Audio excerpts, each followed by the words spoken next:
Hey everybody, welcome back to the channel. Well, I have my Cub Cadet 100 outside today, and I wanted to do a sort of walk around video slash introduction video on this tractor. This will be a part one of a series, I hope, and as I do certain things to this tractor, make modifications, I will keep you guys updated. So I purchased this tractor now roughly 2 years ago. Again, it's a Cub Cadet 100, and probably the biggest reason I purchased this was it had the front loader on it, as you can see. So I'm a John Deere guy myself. I own a John Deere 140 garden tractor and was raised on John Deere farm tractors. So sort of a funny thing for me to purchase this Cub Cadet. But all kidding aside, I think that Cub Cadet, or International Harvester, made a very solid and reliable garden tractor. And I thought if I ever got one, it might be a Model 70 or 100. I always liked the look of the front ends. So that whole grill piece, just the styling of it, very similar to a Cub original, but just the next model year. So this Cub 100, it's a 1964, and they made these from 1963 up until 1965, I believe. They were made in Louisville, Kentucky, and I believe the curb weight on just the tractor was over 600 pounds, somewhere around 625 pounds maybe. So as you see it now, this is pretty much how I bought it. I've done a couple things to it since then, and I'll explain those things in this video. But pretty much it's a mostly stock Cub 100.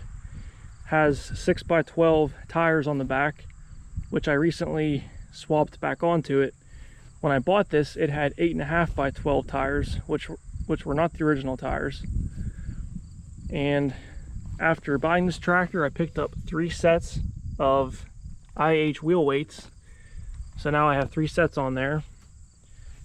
This tractor has the original 4.8x8 tires on it. When I purchased this tractor, one of those front tires, I believe it was that one, it was flat, and basically halfway off the rim, I drove it onto the trailer, basically on the rim. So these tractors are a 3-speed transmission. Very simple.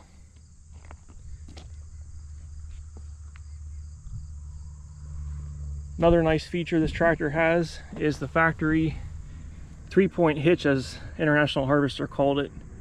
This is the top link, which pivots up and down to raise your implements. And then this bracket right here serves as your bottom 2 points. It does have the standard drawbar on it as well.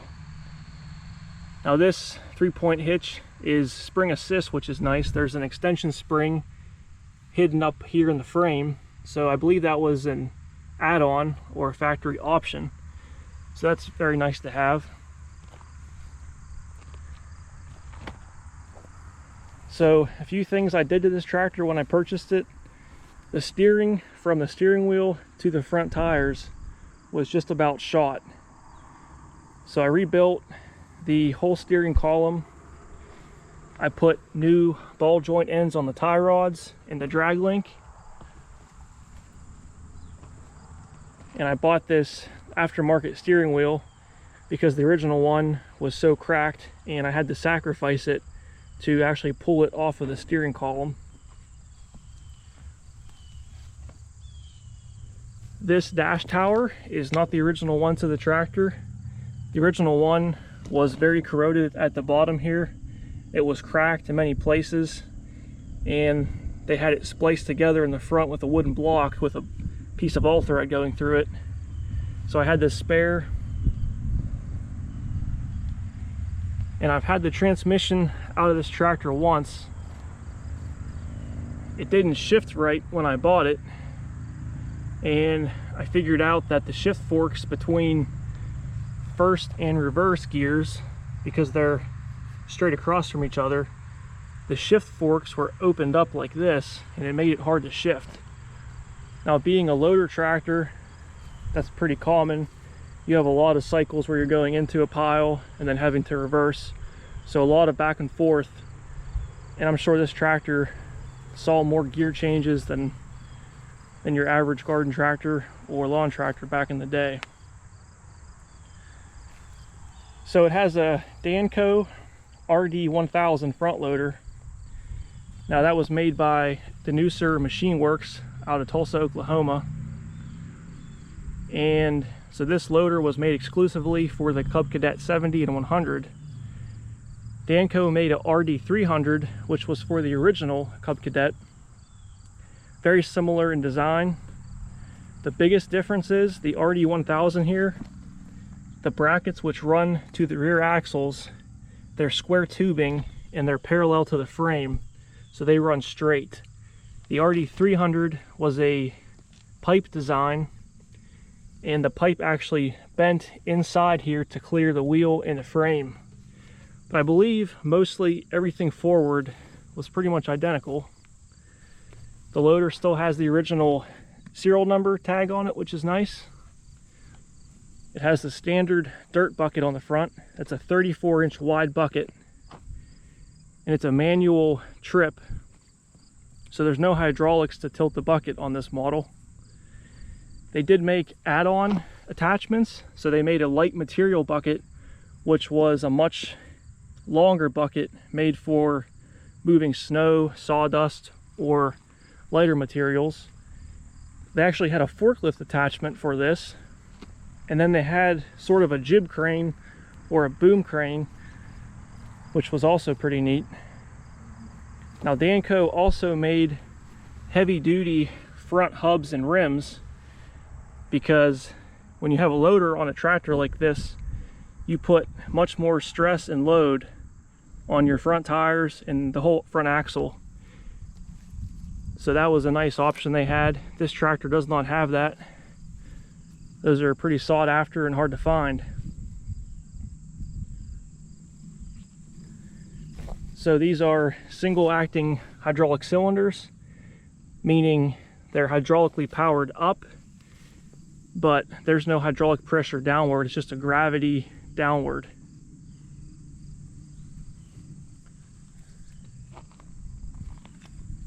So here's the hydraulic fluid reservoir or tank in the front. The fluid is moved by a hydraulic gear pump, which is located directly below the tank, and that's driven from the engine. There's a small pulley you'll see right here. There's a V-belt that runs down to a shaft, and that shaft turns the gear pump. Now, as an option, Danco had a front-mounted bumper, which was nothing more than a piece of sheet metal that sort of protected this front tank. This tank does have a couple dents in it, I'm sure from driving into something at some point, but that's something I would like to fabricate myself to help protect that tank.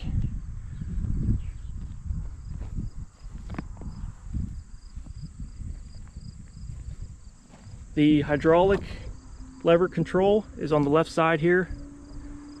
Here's the spool valve for the hydraulics. So the original cast aluminum hand levers are since long gone. I'm sure those were the first thing to break if someone dropped a 2x4 or something onto this tractor. There should be a cast aluminum lever here as well as right here. So if I can ever find those in the future, that'll be a nice addition to this. So someone has added these on after the fact, which they're still functional, and they're definitely a lot stronger. So to dump the bucket, you push this lever forward, and then to reseat the bucket, you lower it to the ground, and you need to back up slightly to lock in this engagement finger here.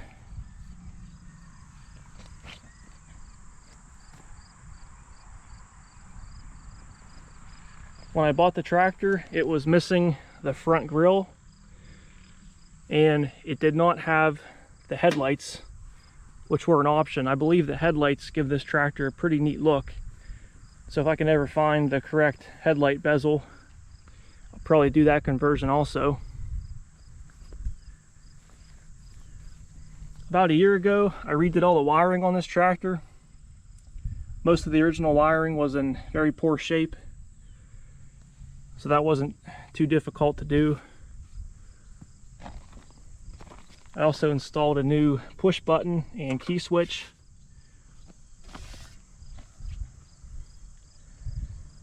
This appears to be the original seat for this tractor, and like a lot of them, this one is cracked around the back, but as long as you don't pick up on it, you're okay. So for now, that'll work just fine. And this lever here on the right, that's to raise either the 3-point hitch in the back, a mower deck, or if you had an international front blade on there. I did add this float lock, so when you push down this with your thumb, you fold that lock up, and that holds that thumb button down, which allows that lever to float. So that's a nice feature I had to add to this tractor.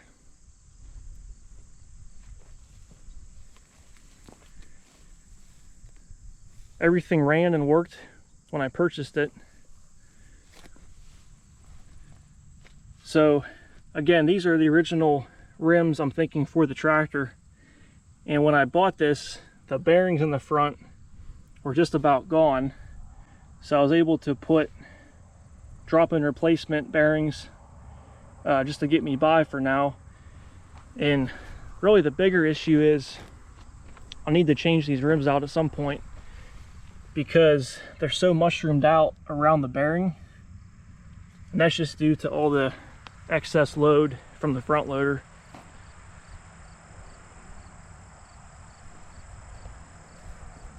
So yeah, this tractor, it needs a few things worked on. It needs some TLC, but it should make for a nice project to sort of document and take you guys along. And as I have the time to work on this, I'll be sure to give you updates. Like I said, I have some modifications and some plans in mind for this tractor.